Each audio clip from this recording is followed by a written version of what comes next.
Welcome to the August wrap-up, and it's brought to you by Allston Christmas, which if you don't know, Allston Christmas is the time of year where everyone is moving in and out of Allston, Massachusetts, which is the neighborhood of Boston in which I live in. It's currently September 2nd, so it shouldn't be loud, but if you hear any trucks or honking or loud people, everyone's still like moving in and figuring out their lives. It's been chaos. But I'm going to talk to you about the 10 books that I read in August. It's been a fantastic reading month. I think I only read physically around 3,000 pages, and 3 of the books I read were audio, but everything was great. I finished series. I started new series. I'm just been really in a reading mood. Also, if you hear my cat, she had to go to the vet this morning, and she's angry with me and might be audible. But let's get into it. If you're new to my wrap-ups, I do basically put things in arbitrary categories based off how I feel, and I will always have timestamps for that down below so you can hop around to the books that might interest you the most. The first category we're going to talk about is young adult fantasy. So I read quite a bit more young adult fantasy than I typically do, and 2 of them were finishing off young adult duologies that I really love. So we're first going to talk about I believe it's Auraria. I can't say this word for some reason, duology, which has We Hunt the Flame and We Free the Stars. So I'm just going to talk about them together because they have the same rating and I loved them both. This time I actually reread We Hunt the Flames with audio. So I did physically read it last summer, finished that book, and I was like, the sequel got delayed because originally the sequel was supposed to come out, I think, fall of 2020, and then it got moved to winter 2021, and the ending of We Hunt the Flame is a lot. You want to have that sequel, on hand. So I reread it primarily with audio, which was a pretty good experience, although I prefer We Free the Stars audiobook more, and I want to be vague about it because I don't want, if I make you aware of the thing that bothered me about the audiobook, you're not going to be able to unhear it, and I don't want to do that to you.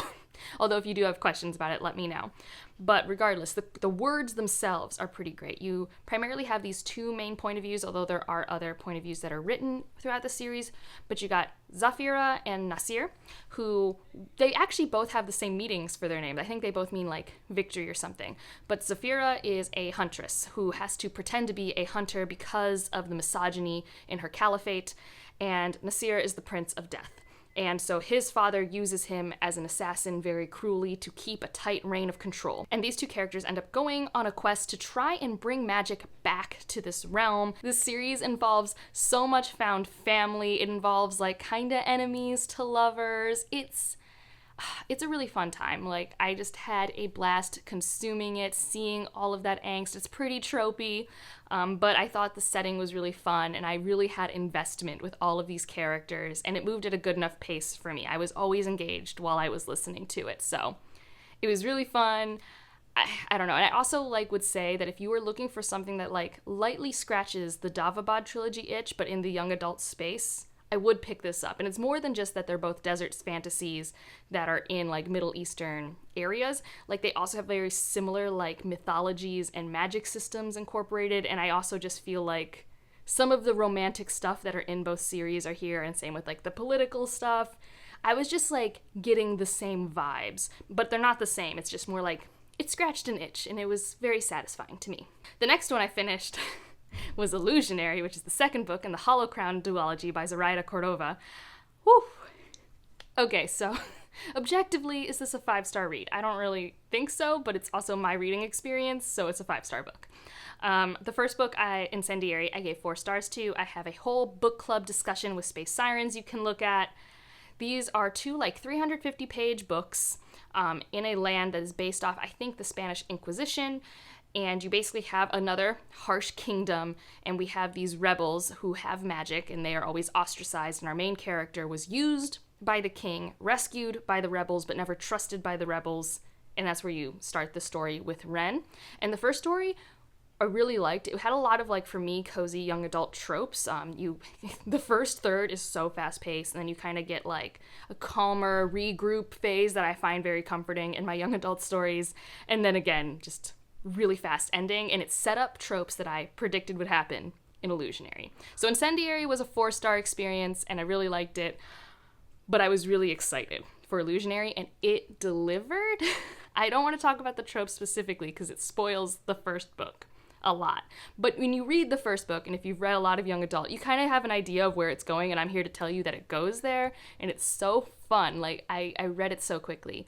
I think I read the first 30% in one night, and then I had to take a break for other reading obligations, and then I picked it up at the end of my vacation and read like 150 pages of it in a day, which is like a lot for me because of my reading speed and my ability to focus. It was just a fantastic time. It made me happy. It does a lot of stuff that, again, I would put into like, this isn't a groundbreaking way to tell a story in young adult fantasy, but it was all my trope candy, and it was done in a really great writing style for me, and I really loved it, and yeah. So these were both wins, both finishing series, which, you know, that's great. It's always like an internal goal to be like, you know, you started something, maybe finish it. The next category we'll talk about are the indie reads I read this month, and I read 4 indie reads. Which, I mean, normally I just don't get to read that many because not that many are on my radar, or I have so many other things from the library or that I pick up at the bookstore. But I was part of the virtual Indie Book Fest earlier this month, so I'll have that panel linked down below with some amazing authors, so I got to read a couple books for that, and then I also had an arc from an author from an indie, like, small press sort of thing for their sci-fi book. So I got to read all of these things, and none of them were below 4 stars for me. They were all so good. So we'll start with the first one I read, which was The Sword in the Street. This is such an interesting fantasy standalone, guys. It's a standalone, which I know we're all always searching for it. And it's a short one, too. It's like 330 pages-ish. And you're in this world that handles all disputes with duels. And there definitely is an economic hierarchy of the haves and have-nots that we've always seen before. Our main character is someone who is poor, that is basically a dueler, and who is struggling with figuring out how to get what they want, how to get out of their poverty, but also maybe not morally crossing the line. And you have his boyfriend, Edwin, who is neurodivergent and goes to school but has no financial support from his family, even though his family is rich. And the boyfriends live together, and they both have issues, and it's very much like not dissimilar from like a contemporary romantic drama, but set in this fantasy setting. And it has some light magic, but that's really not the focus. And I was just captured by their relationship and how they maneuvered in this world. The writing style flowed really well for me. I blew through this book that I don't think is a very plot-driven book. It's a very like character relationship-driven book, which is my bread and butter. And I'm very sad that it's only a standalone. Like, maybe one day we'll get another one, but I have heard of what this author's working on next, and it sounds really cool, and it's a sci-fi, so like I am very excited for future works by this author. So this is a standalone. It's a satisfying standalone. I was just very like happy to be in this world, and I was curious about certain like global things that were brought up and certain magic things, but for the story told on the page, completely wrapped up in a really solid read. The next one, I need the sequel now, but it was just released on August 31st, and that's The Boy with Fire. Okay, so the comparisons for this one are Dune meets the Poppy War, and I think it's earned those comparisons. So Dune is a desert sci-fantasy. This is a desert sci-fantasy and both of them have political family drama, they both have prophecy, they both have religious influence. Yeah. There's a good overlap with Dune, although I like the writing style of this more because I think it's more fantasy than sci-fi in terms of like the plot arcs and, you know, the acts you get in like a fantasy versus a sci-fi. I don't know, the vibes, I guess. We'll just say vibes for the lack of a better word. And in the Poppy War, you have like vengeful gods and goddesses, and you have a very morally gray female character, which if you've read the Poppy War, you see the comparisons there. It's not about a war or a military school, but in terms of like vengeful phoenix goddesses, that exists. So I really loved the story. It's multiple point of view. The setting and the sci-fi technology with the fantasy elements was so cool. I loved all of the characters. You have a princess character, you have a king, you have an assassin who's like a turncoat. You got these 3 main characters. Those are the main point of views. And the way that they struggle with their moral ambiguity is really interesting, and I cannot wait for the sequel. I need the sequel so bad. I need to get myself a physical copy because there's art in the book that I didn't get to see in my ebook version. So I do recommend this one as something to check out. It's also, I think, only 400 pages, which is not too bad for like a first book in a series. And although I really want the next book, I'm really excited that I've already read it so I can reread it before the second book comes out, and I think it's planned to be a trilogy, so really excited for that one. The next one I'll talk about is Once Stolen. This was super cool. This one is the start of a series, but a very contained first book, kind of like how The Final Empire is a very contained first book in the Mistborn trilogy. You are following Cacao, who is a merserpent who is, I think, meant to be autistic. I don't know if there's other neurodivergent things within this character, but for sure meant to be autistic, who is kind of ostracized from their community and ends up trying to steal these gems that are important for keeping basically their mental and physical health in check. And by trying to do this, gets into some trouble and meets this other character who is non-binary and fantastic, and you kind of get to see their friendship evolve. It really gave me vibes of like The Emperor's New Groove, where you have this unlikable character who is Cacao, kind of like Kuzco in Emperor's New Groove, and then this really awesome, wholesome, trying to be a hero character, and they have to travel together and solve these problems. And it's set in this really cool, like, I don't know if it's a swamp, but it's very much like jungle, forest, river setups, because like Cacao's a merserpent, so we're in water systems a lot, and there's a lot of boat fight scenes, and it really had a lot of those vibes, and it was very fast-paced. Again, this is another one that I think is less than 300 pages, and I had a really cool time with it. Oh, the gems. This has kind of almost a sci-fantasy technology system that was really cool to read about. They have another book in this world that I really want to check out, so I'm going to be looking into that. And yeah, another one that I had a great time with, and this next one's a sci-fi. And this is First Light by Casey Berger. Like I've said in other videos where I've brought this up, this is a first in a trilogy where the entire trilogy is going to be released this fall, the first one being on September 14th. And this is written by someone who I went to college with. I wouldn't say we were close friends, but we worked on physics problem sets together. I do know her, and it's because we follow each other on Instagram that I was like, hey, I've been seeing you promote this book. I would love to read it. And she gave me an ARC, and then gave me an ARC of book 2 because I really liked book 1. Okay, this is another multi-point of view story. You have different races in the Galactic Empire. You basically have 3 superpowers. One's kind of a more like humanoid alien race, one is kind of a cat alien race, and one is human. One of our main characters is in the military, but you can tell she kind of has this hidden past and that she wanted to become something other than in the military, but this was the only option left to her. And when we meet her, she's part of this counter-terrorist force in the military, and there is bioterrorism happening in the universe that is, it's a first chapter of the book, what you see. It's quite grim and hard to kind of get your bearings. Another character is a scientist. He is of the more alien race, and he's definitely someone who isn't as good with social interactions, very much loves his work, and his work is in a certain part of biology that may or may not have overlap with what our main character is dealing with. And then our last one's a bounty hunter, another person with a mysterious past, who is of the cat humanoid race. And you follow these 3 characters and how they kind of converge, and there's this like overarching mystery of like what is happening, because we do have this increase in terrorism, and we're just trying to figure that out. And I really liked how this book ended. I cannot wait to get to the second book. Really liked the writing style. I don't know, there's a thing where there are twists and turns that you can definitely predict if you're paying attention, but I also don't think they're, I think you could also miss them and be surprised in really cool ways.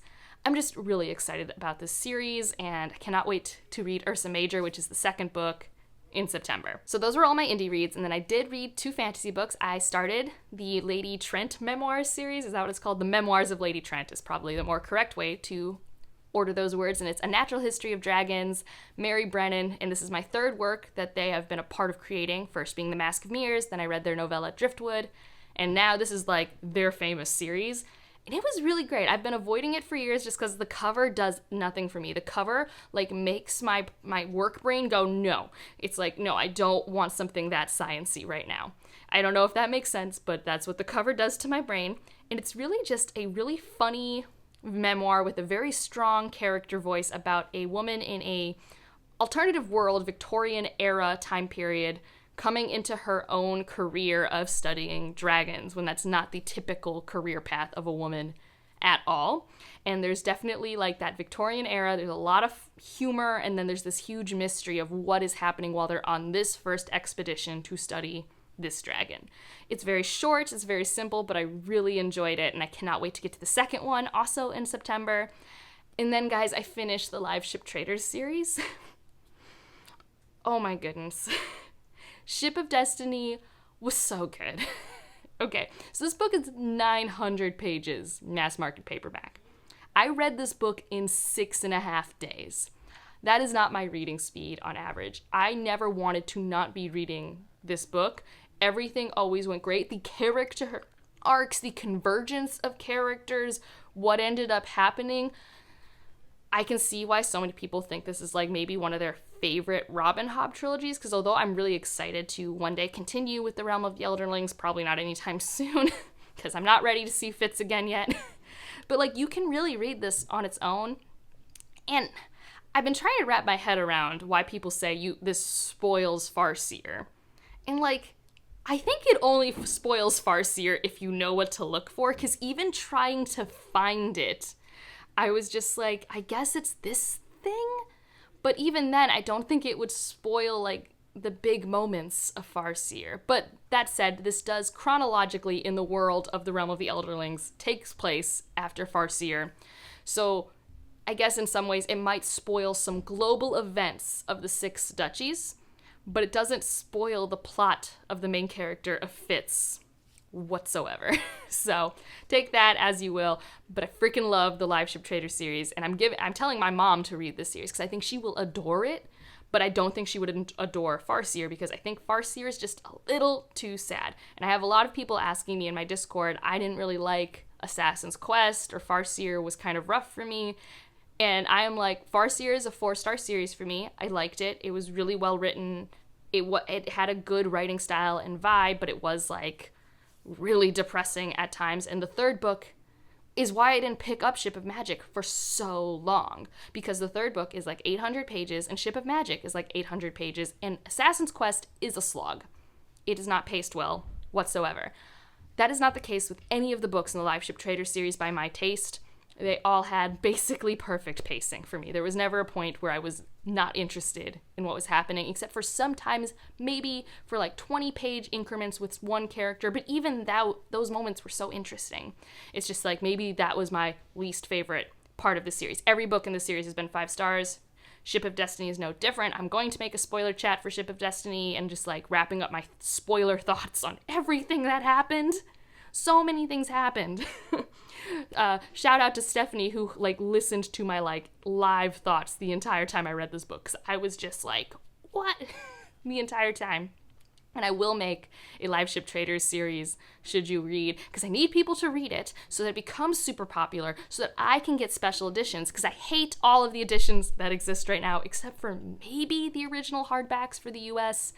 But even then, I don't love them, but I would get them if they existed, but it's really hard to get them.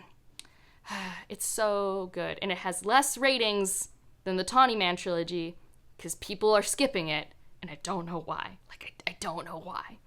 So those are the fantasy books that I read, and obviously I have very strong opinions about Ship of Destiny. Oh my god, what a way to end the month, because that was the last book I read, and I finished it, like, technically on September 1st in the morning, but I'm counting it for August.